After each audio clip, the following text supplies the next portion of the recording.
ಏನಾಗಿದೆ ಎಲ್ಲರಿಗೂ ಹೆಂಗಾಗ್ಬಿಟ್ಟಿದೆ ಅಂದ್ರೆ ಏನ್ ಸಾರ್ ನೀವು ಬೆಳಗ್ಗೆಯಿಂದ ಸಂಜೆವರೆಗೂ ಬರೀ ದರ್ಶನ ತೋರಿಸ್ತೀರಾ ಅಂತೇಳಿ ನಾವು ಬಿಡಕ್ಕಾಗಲ್ಲ, ನಿಮಗೂ ಬಿಡಕ್ಕಾಗಲ್ಲ, ನೋಡ್ಲೇಬೇಕು ಅದನ್ನ ಪರಿಸ್ಥಿತಿ. ಯಾಕೆ ಅಂತಂದ್ರೆ ಹೈ ಪ್ರೊಫೈಲ್ ಕೇಸು. ಅವ್ರ ಫಿಲ್ಮ್ಗಳು ಬಂದಾಗ ಹೆಂಗ್ ಹವಾ ಇರುತ್ತೆ ಇರಲ್ವಾ? ಪಾಸಿಟಿವ್ ಇದ್ದಾಗ, ನೆಗೆಟಿವ್ ಇದ್ದಾಗ್ಲೂ ಹಂಗೆ ಹವಾ ಇರ್ಬೇಕಪ್ಪ. ಅದನ್ನ ಒಂಥರ ನೋಡ್ತೀರಾ, ಇದನ್ನ ಒಂಥರ ನೋಡ್ಬಿಟ್ರೆ ಹೆಂಗಾಗತ್ತೆ? ಅವಾಗ ಬೆಳಗ್ಗೆಯಿಂದ ಸಂಜೆವರೆಗೂ ಕೂಡ ಹಳ್ಳಿಗೆ ಹೋದ್ರೆ ಟ್ರ್ಯಾಕ್ಟರಲ್ಲಿ ಅದೇ ಹಾಡಿರುತ್ತೆ, ಮೊಬೈಲಲ್ಲಿ ನೋಡಿದ್ರೆ ಅದೇ ರಿಂಗ್ ಟೋನ್ ಇರುತ್ತೆ. ಈಗಲೂ ಅದೇ ಇರ್ಬೇಕಲ್ವಾ? ಜೈಲಿಗೆ ಹೋದ್ರು ಅಂತ ಹೇಳಿ ಒಂದು ಹಾಕೊಳ್ಳಿ ರಿಂಗ್ ಟೋನ್ ಅನ್ನ, ಚೆನ್ನಾಗಿರುತ್ತೆ.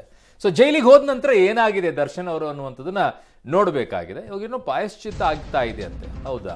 ಪ್ರಾಯಶ್ಚಿತ್ತನೂ ಆಗುತ್ತಾ? ಪ್ರಾಯಶ್ಚಿತ್ತ ಆಗೋದಾಗಿದ್ರೆ 13 ವರ್ಷಗಳ ಹಿಂದಿನ ಆಗಬೇಕಾಗಿತ್ತು. ಹೆಂಡತಿ ಕೊಡದಂತ ಸಂದರ್ಭದಲ್ಲಿ ಇನ್ನುಳಿದಂಥವ್ರಿಗೆ ಆವಾಜ್ ಹಾಕಿದಾಗ, ಇನ್ನುಳಿದಂಥವ್ರ ಮೇಲೆ ಹಲ್ಲೆ ಮಾಡಿದಂಥ ಆರೋಪಗಳು ಬಂದಾಗ ಅವಾಗಲೇ ಪ್ರಾಯಶ್ಚಿತ್ತ ಆಗಬೇಕಾಗಿತ್ತು. ಈಗಲೂ ಆಗಿದೆಯಾ? ಆಗಿರ್ಬೋದೇನೋ. ಕಾರಣ ಅವಾಗ ಹೊಡಿ ಬಡಿ ಅಷ್ಟೇ ಇತ್ತು. ಕಡದಾದ್ಮೇಲೆ ಪ್ರಾಯಶ್ಚಿತ್ತ ಆಗಿರ್ಬೇಕೇನೋ ಅಂತ ಚರ್ಚೆಗಳು ನಡೀತಾ ಇತ್ತು. ಗೊತ್ತಿಲ್ಲ. ಈಗ ಸದ್ಯಕ್ಕೆ ಕೊಲೆ ಶಿಕ್ಷೆ ಬಳಿಕ ಪ್ರಾಯಶ್ಚಿತ್ತ ಏನೋ ಆಗಿದೆ ಅಂತಿದ್ದಾರೆ. ಭೇಟಿಗೆ ಬಂದ ಮಗನನ್ನ ತಬ್ಬಿ ಕಣ್ಣೀರಿಟ್ಟಿದ್ದಾರೆ ದರ್ಶನ್ ಭೇಟಿ ಬಳಿಕ ಸ್ನೇಹಿತ ವಿನೋದ್ ಪ್ರಭಾಕರ್ ಅವರು ಏನಂದ್ರು? ಒಟ್ಟಾರೆ ಪರಪ್ಪನಗ್ರಹಾರ ಜೈಲಲ್ಲಿ ಪೋರ್ಕಿ ವಿಚಾರದಲ್ಲಿ ಆಗಿರುವಂತ ಇವತ್ತಿನ ಬೆಳವಣಿಗೆಗಳೇನು ಅನ್ನುವಂಥ ಡೀಟೇಲ್ ರಿಪೋರ್ಟ್ ಇಲ್ಲಿದೆ ನೋಡಿ. ಪರಪ್ಪನಗ್ರಹಾರ ಜೈಲಲ್ಲಿ ಪೊರ್ಕಿ ಇಳಿತ, ಕೊಲೆ ಸಾರಥಿಯ ಪೊಗರು, ರೇಣುಕಾಸ್ವಾಮಿ ಹತ್ಯೆ ಬಗ್ಗೆ ಪ್ರಾಯಶ್ಚಿತ. ಹೌದು, ಚಿತ್ರದುರ್ಗದ ರೇಣುಕಾಸ್ವಾಮಿ ಮರ್ಡರ್ ಮಾಡಿ ದರ್ಶನ್ ಜೈಲಿಗೆ ಸೇರಿ ಇಂದಿಗೆ 3 ದಿನ. ಜೈಲಿನ ವಾತಾವರಣಕ್ಕೆ ಹೊಂದಿಕೊಳ್ಳೋದಕ್ಕೆ ದರ್ಶನ್ ಇನ್ನೂ ಪರದಾಡ್ತಾ ಇದ್ದಾರೆ. ಜೈಲೂಟ ಒಗ್ಗದೆ ದರ್ಶನ್ ಪರಿತಪಿಸ್ತಾ ಇದ್ದಾರೆ. ಉಪ್ಪು ಖಾರ ಇಲ್ಲದ ಸಾಂಬಾರ್, ಮುದ್ದೆ, ಅನ್ನ ತಿನ್ನಲು ಕಷ್ಟಪಡ್ತಾ ಇದ್ದಾರೆ. ರಾತ್ರಿಯೂ ಸರಿಯಾಗಿ ನಿದ್ರೆ ಮಾಡದೆ ದರ್ಶನ್ ಕಾಲ ಕಳೆದಿದ್ದಾರೆ. ಚಿತ್ರದುರ್ಗ ರೇಣುಕಾಸ್ವಾಮಿ ಕೊಲೆ ಪ್ರಕರಣದಲ್ಲಿ ನಟ ದರ್ಶನ್ ಹಿಂದಿಗೆ ಕೊಲೆ ಪ್ರಕರಣದಲ್ಲಿ ಜೈಲು ಪಾಲಾಗಿ 2 ದಿನ ಮುಗಿದಿದೆ. ಈಗಾಗಲೇ ಜೈಲಿನ ವಾತಾವರಣಕ್ಕೆ ಹೊಂದ್ಕೊಳ್ಳೋದಕ್ಕೆ ಸಾಕಷ್ಟು ಪರಿತಪಿಸುತ್ತಿದ್ದಾರೆ ದರ್ಶನ್. ಮುಖ್ಯವಾಗಿ ಜೈಲಿನ ಊಟ ಮತ್ತು ಅಲ್ಲಿನ ಊಟವನ್ನು ಸೇವನೆ ಮಾಡೋಕ್ಕಾಗ್ತಿಲ್ಲ. ಜೊತೆಗೆ ಸಂಪೂರ್ಣವಾಗಿ ಜೈಲಿನಲ್ಲಿ ಒಂದು ರೀತಿ ಸೊಳ್ಳೆ ಕಾಟ, ಮಲಗಲು ಬೆಡ್ಡಿನ ವ್ಯವಸ್ಥೆ ಇಲ್ಲ. ಸಾಮಾನ್ಯ ಕೈದಿಯಂತೆ ಜೀವನ ಕಳೆಯುವಂತಾಗಿದೆ. ಸ್ನೇಹಿತರು ಜೊತೆಗಿದ್ದರೂ ಮಾತಿಲ್ಲ, ಏಕಾಂಗಿಯಾದ್ರ ನಟ ದರ್ಶನ್. ಇನ್ನು ದರ್ಶನ್ ಇರೋ ಕೊಠಡಿಯಲ್ಲೇ ಧನ್ರಾಜ್, ವಿನಯ್, ಪ್ರದೂಷ್ ಇದ್ದಾರೆ. ಆದರೆ ಯಾರೊಂದಿಗೂ ಮಾತನಾಡ್ತಾ ಇಲ್ಲ. ಮೌನಕ್ಕೆ ದರ್ಶನ್ ಜಾರಿದ್ದಾರೆ. ನಿಮ್ಮ ಸಹವಾಸ ಸಾಕಪ್ಪ, ದಯವಿಟ್ಟು ನನ್ನ ಪಾಡಿಗೆ ನನ್ನನ್ನು ಬಿಟ್ಟುಬಿಡಿ ಅಂತ ದರ್ಶನ್ ಅಸಮಾಧಾನ ವ್ಯಕ್ತಪಡಿಸಿದ್ದಾರೆ. ಗಂಡನ ಭೇಟಿಗಾಗಿ ಬಂದ ವಿಜಯಲಕ್ಷ್ಮಿ, ವಿನೋದ್ ಭೇಟಿ ವೇಳೆ ದರ್ಶನ್ ಮಂಕು. ಇನ್ನು ಜೈಲಿನಲ್ಲಿರುವ ದರ್ಶನ್ ಭೇಟಿಗಾಗಿ ವಿಜಯಲಕ್ಷ್ಮಿ ಪುತ್ರನೊಂದಿಗೆ ಆಗಮಿಸಿದರು. ಬೆಳಿಗ್ಗೆ ಭೇಟಿಗೆ ಪ್ರಯತ್ನಪಟ್ಟರೂ ಸಾಧ್ಯವಾಗಿರಲಿಲ್ಲ.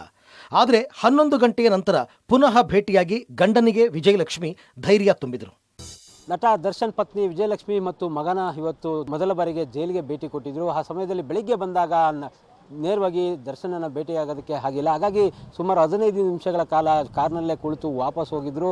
ನಂತರ ಬೇರೊಂದು ಕಾರ್ನಲ್ಲಿ ದರ್ಶನನ ಭೇಟಿಯಾಗಿ ಒಂದು ಧೈರ್ಯ ತುಂಬಿರುವಂಥದ್ದು. ಅಂದರೆ ದರ್ಶನನ ಭೇಟಿಯಾದ ಸಂದರ್ಭದಲ್ಲಿ ಮಗನನ್ನು ತಬ್ಬಿಕೊಂಡು ಕಣ್ಣೀರು ಹಾಕಿದ್ದಾರೆ ಅಂತೇಳಿ ಒಂದು ಮಾಹಿತಿ ಆಗಿರುವಂಥದ್ದು. ಒಟ್ಟು ಈಗಾಗಲೇ ಕಾನೂನು ಪ್ರಕ್ರಿಯೆಗಳ ಬಗ್ಗೆ ಸಾಕಷ್ಟು ಗಂಡನಿಗೆ ಧೈರ್ಯವನ್ನು ತುಂಬಿ ಕಾನೂನು ಪ್ರಕ್ರಿಯೆಯನ್ನು ಮುಂದುವರಿಸಿರುವಂಥದ್ದು. ಇನ್ನೊಂದೆಡೆ ಗೆಳೆಯ ದರ್ಶನ್ ಅನ್ನ ನಟ ವಿನೋದ್ ಪ್ರಭಾಕರ್ ಭೇಟಿಯಾಗಿ ಬಂದರು. ವಿನೋದ್ ಪ್ರಭಾಕರ್ ಭೇಟಿ ವೇಳೆ ದರ್ಶನ್ ಮಂಕಾಗಿದ್ರು. ಅಷ್ಟೇನೂ ನನ್ನೊಂದಿಗೆ ಮಾತನಾಡಲಿಲ್ಲ ಅಂತ ಭೇಟಿಯ ಬಳಿಕ ವಿನೋದ್ ಪ್ರಭಾಕರ್ ಹೇಳಿದರು. ಆಗಬಾರ್ದಾಗಿತ್ತು. ನಮ್ಗೆಲ್ರಿಗೂ ನಿಮ್ಗೆ ಎಷ್ಟು ಗೊತ್ತಿದೆ ಅಷ್ಟೇ ನನಗೂ ಗೊತ್ತಿರೋದು. ಯಾಕಂದರೆ ನಾನು ದರ್ಶನ್ ಸರ್ ಅವ್ರನ್ನ ಮೀಟ್ ಮಾಡಿ ಒಂದು 4 ತಿಂಗಳಾಗಿತ್ತು. ಅವ್ರ ಬರ್ಡೇಗೆ ಮೀಟ್ ಮಾಡಿದ್ದು. ಪೂರ್ಣೇಶ್ವರಿ ಸ್ಟೇಷನ್ ಹತ್ರ ಹೋಗೋಕೆ ಟ್ರೈ ಮಾಡಿದೆ ಮೀಟ್ ಮಾಡಬೇಕು ಅಂತ, ಅಲ್ಲೂ ಆಗಲಿಲ್ಲ. ಬಟ್ ಇಲ್ಲಿ ನನಗತ್ತು ಭೇಟಿ ಮಾಡ್ಕೊಂಡ್ಬಂದೆ. ಮೌನವಾಗಿದ್ದರು, ಸುಮ್ಮನೆ ವಿಶ್ ಮಾಡಿದೆ. ಅವರು ಸರಿ ಅಂದರು. ಒಂದೇ ಒಂದು ಸೆಕೆಂಡ್ ಅಷ್ಟೇ ಶೇಕ್ ಹ್ಯಾಂಡ್ ಮಾಡಿದೆ, ಬಂದೆ. ನಾನು ಏನೂ ಮಾತಾಡಿಲ್ಲ, ಅವರು ಮಾತಾಡಿಲ್ಲ. ನಾನು ಸುಮ್ಮನೆ ಟೈಗರ್ ಅಂದರು, ಬಾಸ್ ಅಂದೆ ಅಷ್ಟೇ. ನನಗೂ ಈ ಒಂದು ಇದರಲ್ಲಿ ಯಾಕಂದರೆ ಇದು ಬೇರೆ ಎಲ್ಲ ಕಡೆನೂ ಬೇರೆ ಥರದ್ದು ನಾವು ಮೀಟ್ ಮಾಡಿದ್ದೀವಲ್ಲ, ನನಗೇನು ಮಾತಾಡಲಿಲ್ಲ. ಸರಿ ಆಯಿತು ಅಂತ ಬಂದ್ಬಿಟ್ಟೆ. ಒಂದು ಕಡೆ ದರ್ಶನ್ ಪರಿಸ್ಥಿತಿ ಹೀಗಿದ್ರೆ, ಗೆಳತಿ ಪವಿತ್ರ ಗೌಡ ಪರಿಸ್ಥಿತಿ ಇದಕ್ಕಿಂತ ಹೊರತಾಗಿಲ್ಲ. ಐಷಾರಾಮಿ ಜೀವನ ನಡೆಸಿದ್ದ ಪವಿತ್ರಾಗೆ ನರಕ ದರ್ಶನವಾಗಿದ್ದು, ಚಾಪೆ ಮೇಲೆ ನಿದ್ರಿಸಲಾಗದೆ ಚಡಪಡಿಸಿದರು. ಸೊಳ್ಳೆ ಕಾಟದಿಂದ ರಾತ್ರಿಯೆಲ್ಲ ನಿದ್ದೆ ಮಾಡದೆ ಪರದಾಡಿದ್ರು. Bureau report, public TV.